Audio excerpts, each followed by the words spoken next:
According to a new report by Reports and Data, the global polyester POY, partially oriented yarn, market size was $16.57 billion in 2021 and is expected to register a revenue CAGR of 7.6% during the forecast period.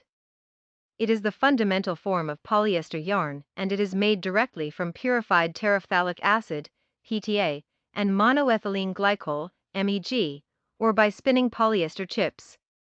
POY is mainly used in texturizing and make polyester drawn textured yarn, DTY. It can also be used in draw warping in weaving process and warp knitting of fabrics.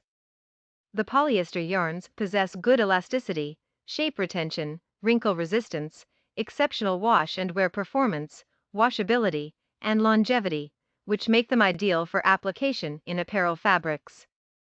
Rising demand from polyester fiber reinforced concrete, PFRC, for use as cement concrete in construction industry is likely to drive product demand. Thank you for watching our videos.